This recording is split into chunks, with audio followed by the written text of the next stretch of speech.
சில சகோதரர்கள் ஹதரத் ரசூலுல்லாஹி ஸல்லல்லாஹு அலைஹி வஸல்லம் அவர்கள் ஹதீஸில் ஷாமுக்கு ஏராளமான சிறப்புகளை சொல்லியிருக்கிறார்கள். அந்த ஷாம் தற்பொழுது எத்தனை நாடுகளை உள்ளடக்கும் என்று கேட்டுக்கொண்டார்கள். அவர்களுடைய வேண்டுகோளுக்கு இணங்க இதை பற்றி இந்த பதிவிலே நாங்கள் தெளிவாக பார்ப்போம். அல்ஹம்துலில்லாஹி ரப்பில் ஆலமீன் அஸ்ஸலாத்து வஸ்ஸலாமு அலா ரசூலில்லாஹி அம்மா பஅத். கண்ணியத்திற்குரிய இறைவனின் நல்லடியார்களே, அல்லாஹ்வின் சாந்தியும் சமாதானமும் என்றென்றும் நம் அனைவர் மீதும் உண்டாவதாக. சில சகோதரர்கள் ஹஜ்ரத் ஸல்லல்லாஹு அலைஹி வஸல்லம் அவர்கள் ஹதீஸிலே ஷாமுக்கு ஏராளமான நற்செய்திகளை சொல்லியிருக்கிறார்கள். அந்த ஷாம் தற்பொழுது எது என்று கேட்டார்கள். அவர்களுடைய வேண்டுகோளுக்கு இணங்க ஷாம் எது என்று நாங்கள் பார்ப்பதற்கு முன்னால் ஹதீஸில் எப்படியாப்பட்ட சிறப்புகள் ஷாமுக்கு சொல்லப்பட்டிருக்கிறது என்பதை நாங்கள் அறிந்து கொள்ள வேண்டும். அப்பொழுது தான் அந்த ஷாம் என்பது எப்படியாப்பட்ட முக்கியமான இடம் என்பதை நாங்கள் விளங்கிக் கொள்ளலாம். திர்மிதியுடைய சஹீஹான ரிவாயத் முஆவியத் இப்னு குர்ரா ரலியல்லாஹு அன்ஹு ரிவாயத் செய்றாங்க.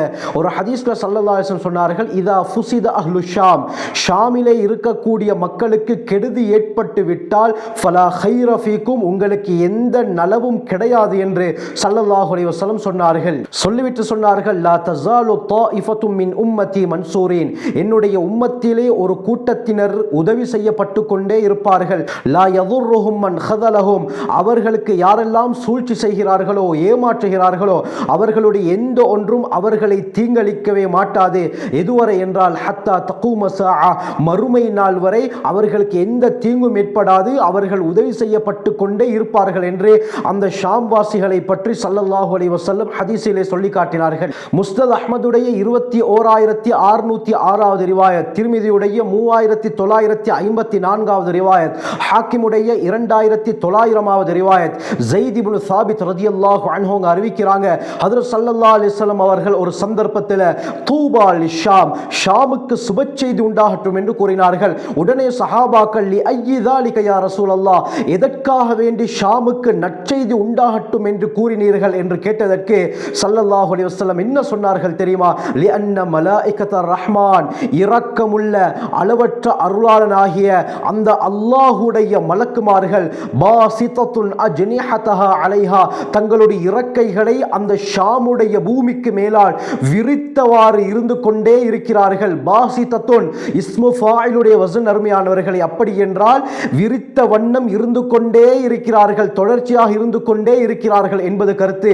இந்த அளவுக்கு ஸல்லல்லாஹு அலைஹி வஸல்லம் அவர்கள் ஷாமுடைய சிறப்பை சொன்னார்கள். புகாரியுடைய 1037வது ரிவாயத், அப்துல்லா பின் உமர் ரலியல்லாஹு அன்ஹு அறிவிக்கிறாங்க, ஒரு தடவை ஹஜ்ரத் ஸல்லல்லாஹு அலைஹி வஸல்லம் அவர்கள் அல்லாஹும்ம பாரிக் லனா ஃபீ ஷாமினா, யா அல்லாஹ் எங்களுடைய ஷாமுக்கு பரக்கத் செய்து விடுவாயாக.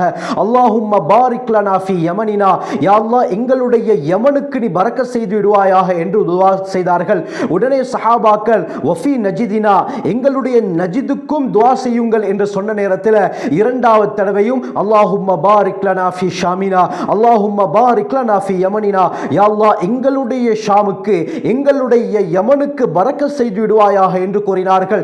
மீண்டும் சிலர் வஃபி நஜிதினா, யா ரசூலல்லாஹ் எங்களுடைய நஜிதுக்கும் துஆ செய்யுங்களேன் என்று கேட்டதற்கு மூன்றாவது தடவையும் ஸல்லல்லாஹு அலைஹி வஸல்லம் அல்லாஹும்ம பாரிக் லனா ஃபீ ஷாமினா, அல்லாஹும்ம பாரிக் லனா ஃபீ யமனினா என்று ஷாமுக்கும் யமனுக்கும் துஆ செய்தார்கள். சொல்லிவிட்டு சொன்னார்கள், நஜித் இருக்கிறதே ஹுனாக அஸ்ஸலாஸில் வல் ஃபிதன், அந்த நஜிதிலே தான் அதிகமான நிலநடுக்கங்களும் குழப்பங்களும் ஏற்படுகிறது.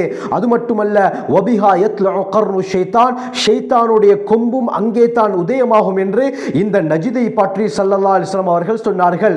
நபி அவர்கள் நஜித் என்று குறிப்பிட்டது தற்பொழுது எது என்பதை பற்றி இன்ஷா அல்லாஹ் இன்னொரு தனியான பதிவில் நான் பேசுகிறேன், அருமையானவர்களே.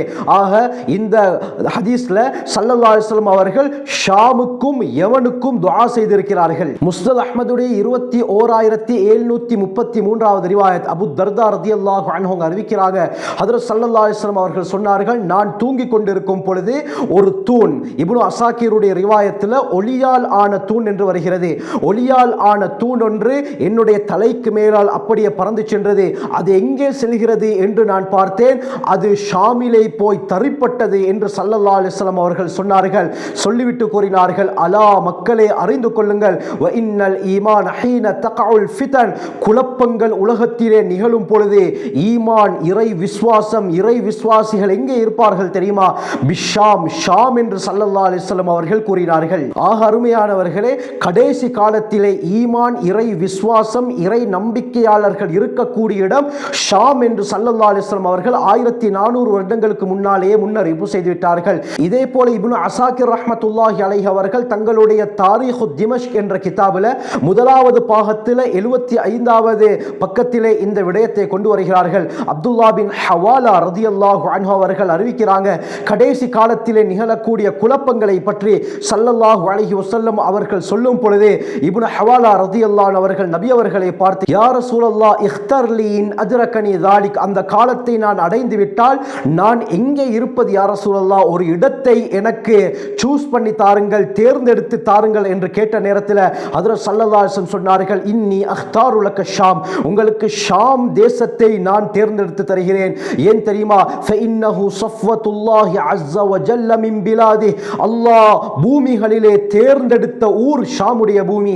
வ இலைஹி யுஹ்ஷரு ஸஃவத்துஹு மின் இபாதி, அல்லாஹ்வால் தேர்ந்தெடுக்கப்பட்டவர்கள் ஒன்று திரண்டக்கூடிய இடம், ஒன்று சேரக்கூடிய இடம் ஷாமுடைய பூமி. ஆகவே நீங்கள் ஷாமுக்கு செல்லுங்கள் என்று ஸல்லல்லாஹு அலைஹி வஸல்லம் அவர்கள் முன்னறிவிப்பு செய்தார்கள்.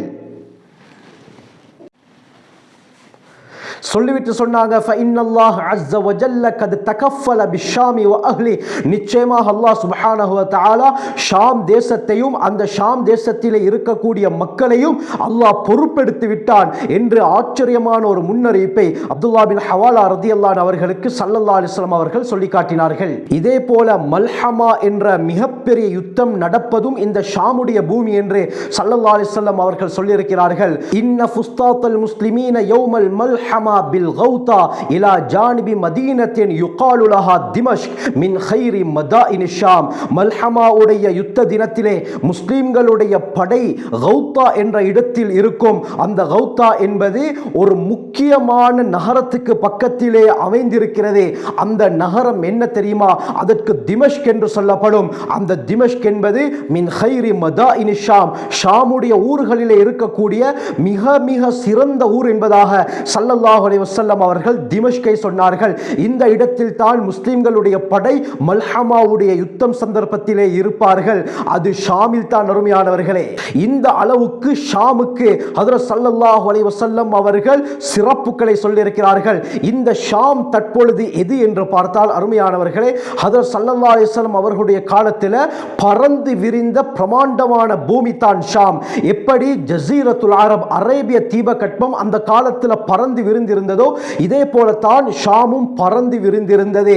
ஜஸீரத்துல் அரபை எடுத்துக்கொண்டால் நபி அவர்களுடைய காலத்திலே இருந்த அந்த அரேபிய தீபகற்பம் 7 நாடுகளாக இன்று பிரிந்திருக்கின்றன.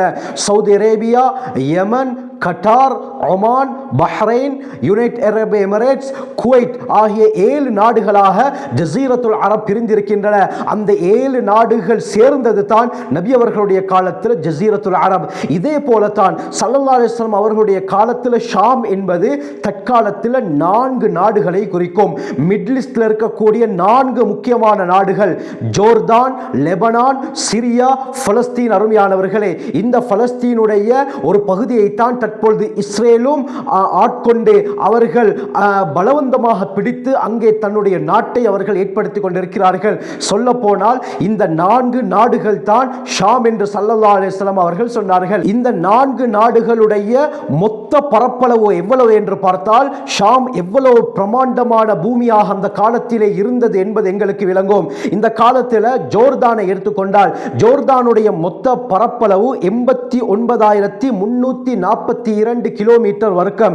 இதே 34,495 ஸ்கொயர் மீட்டர். இதே போல லெபனானுடைய முழு பரப்பளவு எவ்வளவு என்று பார்த்தால் 10,452 கிலோமீட்டர் வர்க்கம். அதாவது 4,036 ஸ்கொயர் மீட்டர் தான் லெபனானுடைய மொத்த பரப்பளவு.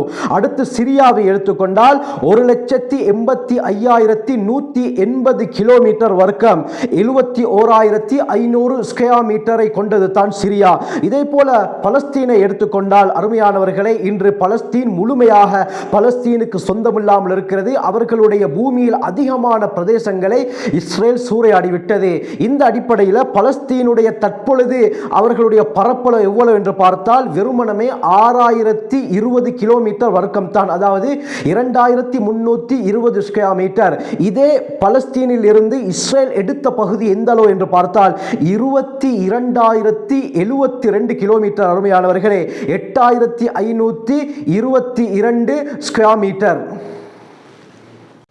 22072 கிலோமீட்டர் வர்க்கம், அதாவது 8522 ஸ்கொயர் மீட்டர் தான் இஸ்ரேலுடைய பரப்பளவு. ஆனால் இது முழுக்க முழுக்க பாலஸ்தீன பூமி. அருமையானவர்களே, சரி, இந்த 5 நாடுகள், அதாவது இஸ்ரேல் உட்பட தற்பொழுது இந்த 5 நாடுகளுடைய மொத்த பரப்பளவு எவ்வளவு என்று பார்த்தால் 3,13,066 கிலோமீட்டர் வர்க்கம், அதாவது 1,20,873 ஸ்கொயர் மீட்டர் தான் ஸல்லல்லாஹு அவர்களுடைய காலத்தில் இருந்த ஷாமுடைய கிட்டத்தட்ட பரப்பளவு அளவு. இதிலே கூடுதல் குறைபாடு ஏற்படுவதற்கு வாய்ப்புகள் இருக்கலாம். ஆனால் தற்கால அந்த ஷாமுடைய பகுதியை வைத்து இந்த கணக்கை நான் கூறினேன்.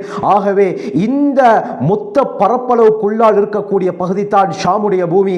இந்த ஜோர்தான், சிரியா, லெபனான், பலஸ்தீன் மக்களுக்கு இப்படியாப்பட்ட சிறப்புகள், முன்னறிவிப்புகள் இருக்கின்றன. அருமையானவர்களை, கடைசி காலத்தில் இந்த ஏரியாக்கள், இந்த நாடுகள் செழிப்பாக மாறும் என்றும் நபி அவர்களுடைய முன்னறிவிப்புகள் இருக்கின்றன. ஆகவே இது தான் ஷாமுடைய பூமி. இந்த ஷாமுடைய பூமியில் தான் தற்பொழுது மிகப்பெரிய குழப்பங்கள் ஏற்பட்டு கொண்டிருக்கின்றன. நான் முன்னால் சொன்ன மாதிரி நபி அவர்கள் சொன்னார்கள், உலகத்திலே குழப்பங்கள் ஏற்படும் பொழுது இறை விசுவாசம் என்பது ஷாமில் தான் இருக்கும் என்று சொன்னார்கள். இன்று காசாவிலே எந்த அளவுக்கு அநியாயம் நடக்கிறது, அவ்வளவு அநியாயம் நடந்தாலும் அவர்களுடைய ஈமானை அசைக்க முடியாமல் இருக்கிறது.